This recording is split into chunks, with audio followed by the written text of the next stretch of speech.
오늘 하나님 말씀 히브리서 10장 19절에서 31절 말씀입니다. 한 절씩 교독하고 마지막은 합독하도록 하겠습니다.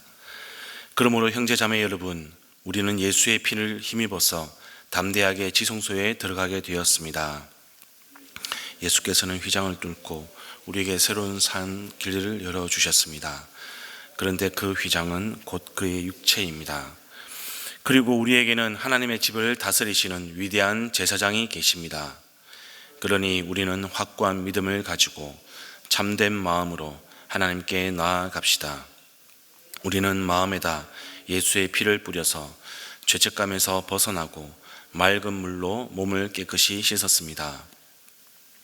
또 우리에게 약속하신 분은 신실하시니 우리는 흔들리지 말고 우리가 고백하는 그 소망을 굳게 지킵시다. 그리고 서로 마음을 써서 사랑과 선한 일을 하도록 격려합시다. 어떤 사람들의 습관처럼 우리는 모이기를 그만하지 말고 서로 격려하며 그날이 가까워 오는 것을 볼수록 더욱 힘써 모입시다. 우리가 진리에 대한 지식을 얻은 뒤에도 짐짓 죄를 짓고 있으면 속죄의 제사가 더 이상 남아있지 않습니다. 남아있다고 예상할 수 있는 것은 무서운 심판과 반역자들을 삼킬 맹렬한 불뿐입니다. 모세의 율법을 어긴 사람도 두세 증인의 증언이 있으면 가차없이 사형을 받는데, 하나님의 아들을 짓밟고 자기를 거룩하게 해준 언약의 피를 대수롭지 않게 여기고 은혜의 성령을 모욕한 사람은 얼마나 더 무서운 벌을 받아야 하겠는가를 생각해 보십시오. 원수를 갚는 것은 내가 할 일이니 내가 갚아주겠다 하고 말씀하시고, 또 주님께서 그의 백성을 심판하실 것이다 하신 분을 우리는 알고 있습니다. 함께 있습니다. 살아계신 하나님의 징벌하시는 손에 떨어지는 것은 무서운 일입니다. 아멘. 성도 여러분, 오늘 본문은요, 성도의 신앙생활의 본질이 어떤 것인지, 그리고 그 성도가 세우는, 궁극적으로 주님이 세우고자 하시는 교회의 본질이 무엇인지를 우리에게 가르쳐 주고 있습니다. 19절부터 21절을 먼저 보겠습니다. 19절인데요, 우리가 의지하는 것이 무엇인가를 먼저 이야기해 주고 있습니다. 그것은 바로 예수님의 피인 것이죠. 그 예수님의 피의 결과로 인하여서 우리는 지성소에 들어가게 되었습니다. 이것은 우리의 신분의 변화가 일어났다는 것을 의미합니다. 구약시대에 지성소에 들어갈 수 있는 사람은 오직 대제사장뿐이었습니다. 그러므로 우리가 지성소에 들어갈 수 있다는 것, 이것은 우리 모두가 직접 대제사장처럼 그렇게 변화되었다는 것이죠.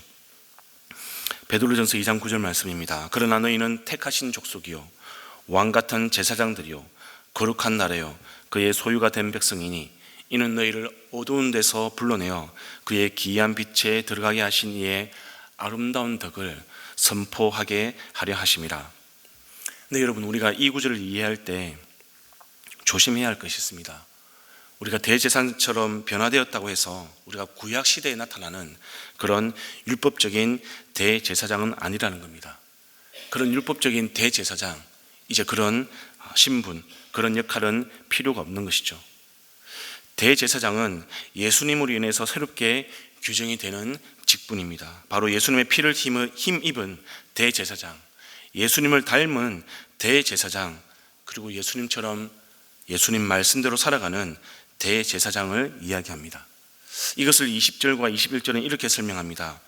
예수께서는 휘장을 뚫고 우리에게 새로운 살 길을 열어주셨습니다. 그런데 그 휘장은 곧 그의 육체입니다. 그리고 우리에게는 하나님의 집을 다스리시는 위대한 제사장이 계십니다.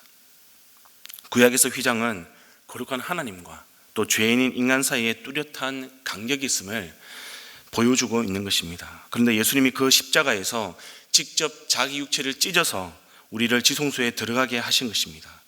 예수님은 대제사장이 되셔서 하나님과 우리 사이에 중보자가 되셨고요, 동시에 제물이 되셔서 우리의 죄를 사해 주셨습니다. 그리고 우리의 신분을 죄인에서 우리가 직접 하나님께 나아갈 수 있는 제사장처럼 그렇게 변화시켜 주신 것입니다. 그러니까 하나님과 우리와의 관계가 완전히 변화된 것이죠. 여러분, 이 과정에서 저와 여러분이 한 일이 어떤 것이 있을까요? 전혀 없습니다. 그래서 이 모든 과정은 전적인 하나님의 은혜라고 할 수 있겠습니다. 오직 은혜 말고는 이것을 설명할 수 있는 길이, 방법도 없습니다. 이 은혜를 통해서 오직 저와 여러분에게는 새로운 살 길이 열려진 것이죠. 그것이 펼쳐진 것입니다. 성도 여러분, 이런 새로운 삶의 길을 지금 걸어가고 계십니까? 하루에 눈을 뜨면 주님 감사합니다. 오늘도 주님이 우리에게 주신 새날입니다. 이렇게 고백을 하고 정말 그렇게 새날처럼 살아가고 계시고 계십니까? 만약 그렇지 않다면 저와 여러분의 문제는 어떤 것일까요? 그 문제라는 것은 이런 은혜를 입었음에도 불구하고 여전히 저와 여러분은 예수님의 피를 100% 믿지 못하는 모습인 거죠. 여전히 예수님의 피를 100% 의지하지 못하는 것, 그것이 문제입니다. 예수님이 우리를 제사장처럼 변화시켜 주셨음에도 불구하고요, 우리는 여전히 죄인처럼 살아가는 겁니다. 주일 예배를 드립니다. 설교를 듣습니다. 찬양을 드립니다. 기도를 합니다. 감동을 받습니다. 그런데 막상 삶의 현장에서는 다시금 나의 힘, 나의 피, 나의 공로에 의지해서 살아가는 그 모습, 그것이 우리에게 문제인 것이죠. 히브리서가 쓰여질 당시 유대 개종자들도 마찬가지였습니다. 처음 예수를 믿고 개종했을 때 그들은 감동을 받았습니다. 그 감동으로 살아갈 수 있는 힘이 있는 것 같았습니다. 그런데 시간이 지날수록 예수님의 피만 의지하는 그런 모습은 사라지고요, 예수님의 피만으로는 부족하다고 느끼는 그들을 발견하게 되는 것이죠. 그래서 제사가 필요하다, 그래서 율법이 필요하다, 우리는 다시 제사로 율법으로 돌아가야 한다, 그 옛 습관으로 돌아가고자 하는 모습이 그들 가운데 보였다는 겁니다. 이런 유대 개종자들, 그리고 저와 여러분을 향해서 히브리 기자는 지금 22절부터 다시 예수님의 피를 힘입어서 새로운 살 길로 가자고 격려하고 권면하고 응원하고 있는 겁니다. 22절부터 25절까지 보겠습니다. 여러분, 이 본문에서는 새로운 살 길을 세 가지 방법으로 제시를 하고 있습니다. 그 첫 번째가 확고한 믿음을 가지고 참된 마음으로 하나님께 나아가자는 겁니다. 22절 다시 읽습니다. 그러니 우리는 확고한 믿음을 가지고 참된 마음으로 하나님께 나아갑시다 라고 기록을 하고 있습니다. 여러분, 여기서 말하는 믿음은 어떤 믿음입니까? 바로 예수님의 피에 대한 믿음인 것이죠. 사단은 자꾸 이 믿음에 대한 확신을 무너뜨리려고 하는 것입니다. 그것을 가지고 우리에게 자꾸 시험을 거는 것이죠. 물론 히브리서 기자도 우리 인간에게 죄성이 남아있다는 것을 잘 알고 있습니다. 그러나 그 남아있는 죄성 때문에 우리가 실수하고 잘못하고 넘어지고 실패할지라도 다시금 믿음으로 일어나서 하나님께 나아가자는 겁니다. 이때 중요한 자세가 참된 마음입니다. 참 뻔뻔한 사람이 많이 있습니다. 저도 그럴 때가 있습니다. 믿음을 잘못 알고 있는, 혹은 믿음을 잘못 알고 있는 경우에 해당되겠습니다. 예를 들어서 잘못을 하고도 회개기도 한번 하고 나면 되겠지, 상대방의 정말 실수할 수 없는 그런 잘못을 하고도 사과 한마디 없이 나는 회개하고 하나님께 용서받았어요, 이런 안하무인 같은 태도, 여러분, 이런 마음은 참된 마음이 아닙니다. 참된 마음이라는 것은 겟세마네 동산에서 예수님이 십자가를 지기 위해서 땀방울이 핏방울이 되도록 기도했던 그 모습입니다. 그 마음이죠. 예수님이 우리 죄를 지시고 십자가에 달리던 그 상하고 찢기고 애통하는 마음, 그 마음입니다. 정말 죄에 대해서 예수님이 나의 죄를 위해서 십자가에 몸소 달려 죽으셨는데 내가 어찌 그 은혜에 배신하여 죄의 자리에 앉아버렸는가. 다시 예수님의 피를 생각하며 은혜의 자리로 나아가야겠다. 자복하고 또 자복하고 상한 심령으로 용서를 구하는 마음, 그 마음이 바로 참된 마음입니다. 성도 여러분, 이 믿음과 참된 마음의 근거가 무엇이죠?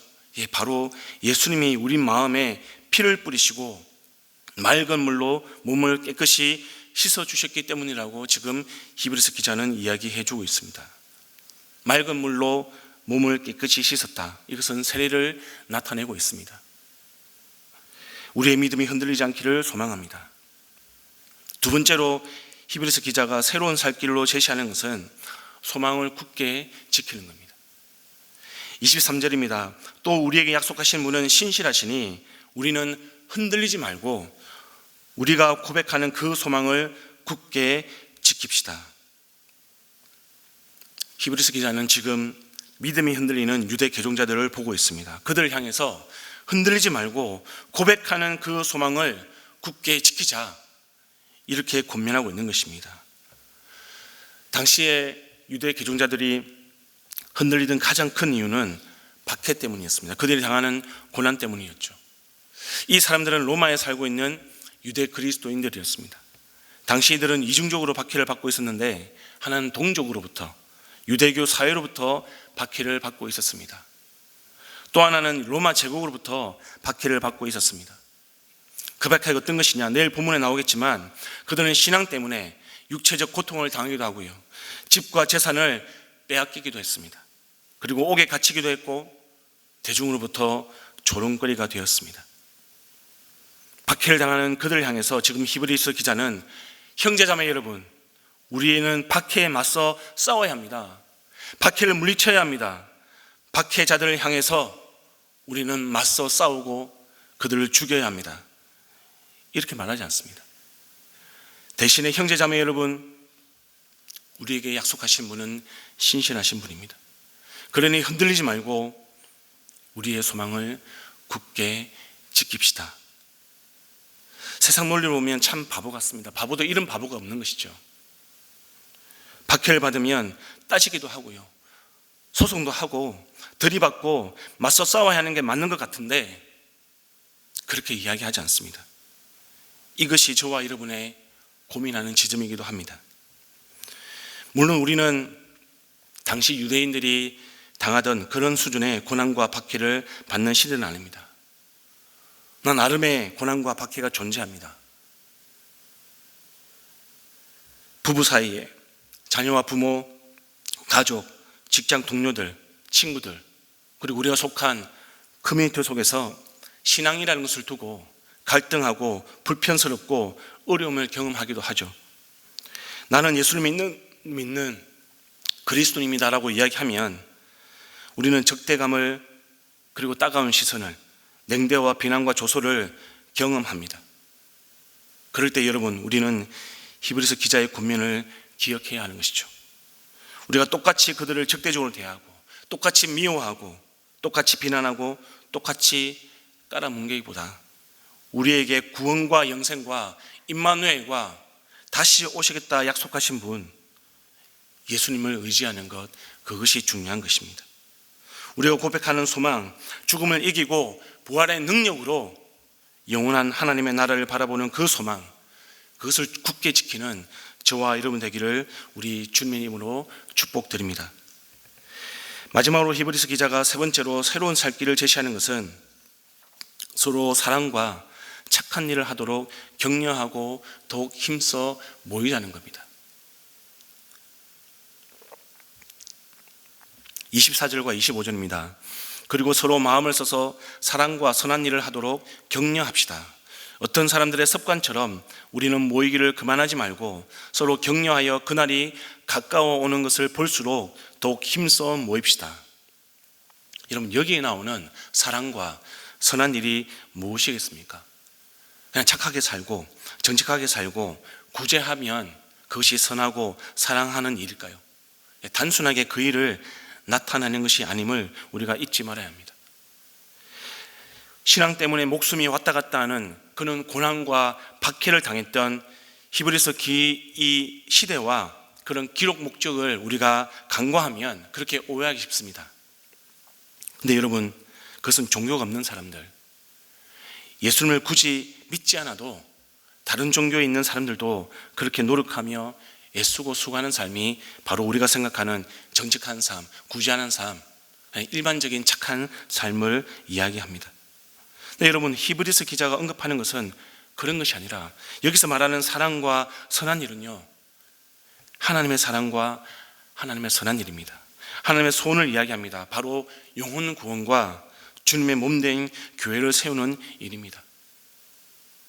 그것은 우리가 하고 싶으면 하고 안 하고 싶으면 안 하는 그런 일상생활 속의 일이 아니라 우리가 지금 서로 마음을 써서 격려하면서 하라고 지금 히브리서 기자는 우리에게 이야기하고 있습니다.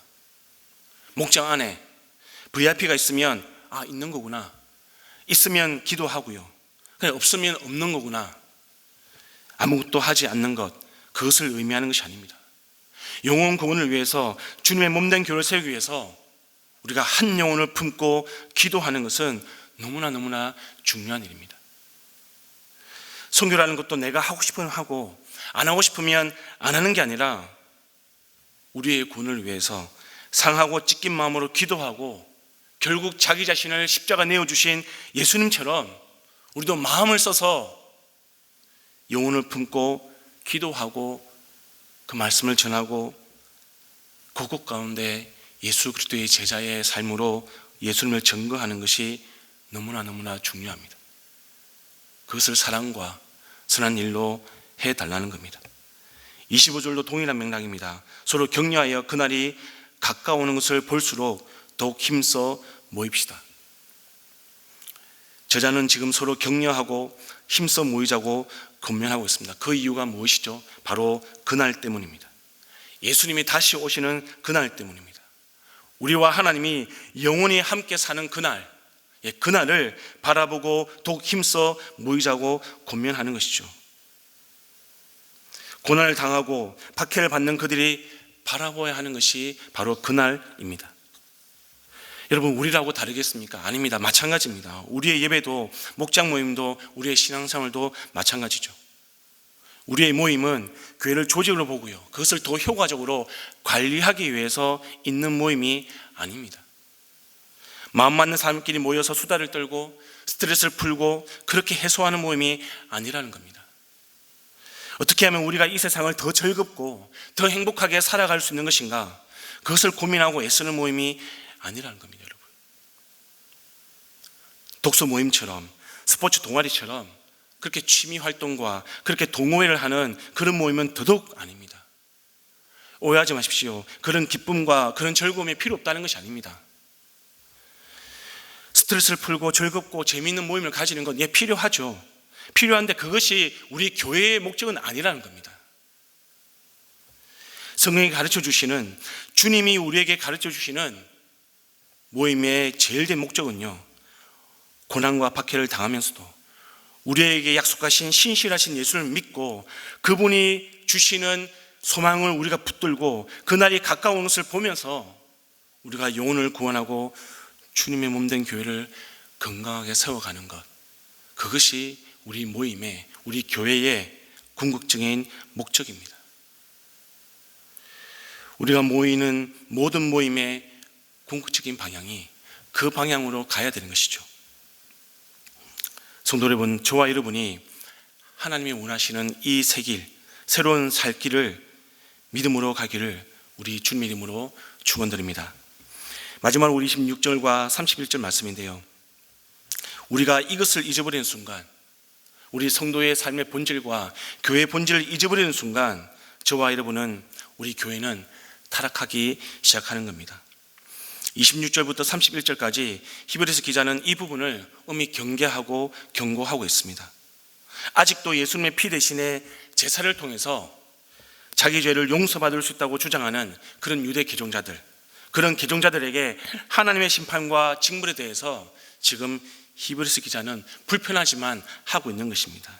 믿음의 본질, 예수 그리스도의 피 대신에 자기가 생각하는 구원의 길을 고집하는 사람들, 그 사람들 향해서 하나님의 아들을 짓밟고 자기를 거룩하게 해준 언약의 피를 대수롭지 않게 여기고 은혜의 성령을 모욕하는 사람이다, 이렇게 표현하고 있습니다.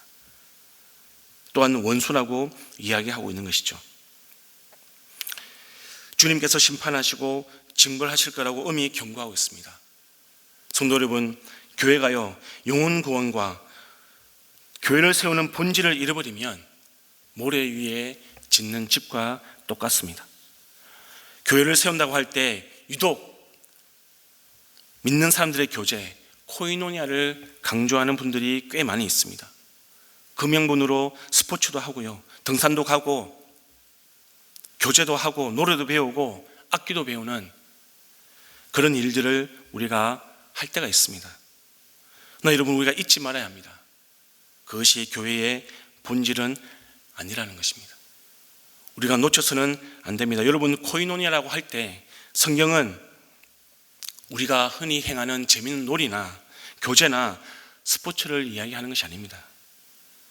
주님의 사역을 함께 지는 것, 그 짐을 나누어 함께 행하는 것, 기꺼이 고난까지도 형제와 자매가 함께 나누고 함께 우리가 짊어지고 나아가는 것, 그것을 성경은 코이노니아라고 이야기하고 있습니다. 우리가 흔들리지 않고 교회의 본질을 붙드는 저와 여러분 되기를 원합니다. 그럴 때 저와 여러분이 지금 히브리서 기자가 이야기하는 새로운 살 길로 살아갈 수 있다는 것을 우리가 명심하고 오늘 하루도 그 새로운 살 길을 살아가시는 저와 여러분의 삶이 되기를 간절히 축원드립니다. 이 시간 우리 말씀을 기억하면서 함께 기도하기를 원합니다. 그리고 우리 교회를 위해서 기도해 주십시오. 성도의 신앙생활과 교회의 본질을 붙드는 그런 공동체가 될 수 있도록 하나님 도와주시옵소서. 우리 교회 일정을 위해서 기도해 주시기를 부탁드립니다. 수련회가 계속 있습니다. 그리고 여름 성경학교 단기 봉사가 이어지고 있습니다. 하나님, 이 모든 수련회, 성경학교 단기 봉사를 통하여서 우리가 하나님의 본질, 신앙의 본질을 붙들고 살아갈 수 있는 이 시대에 하나님의 진정한 그리스도인들이 될 수 있도록 우리를 붙들어 주시옵소서. 우리 간절하게 기도하시고 가지고 나오신 기도 제목 가지고 계속 기도하시겠습니다. 기도합니다.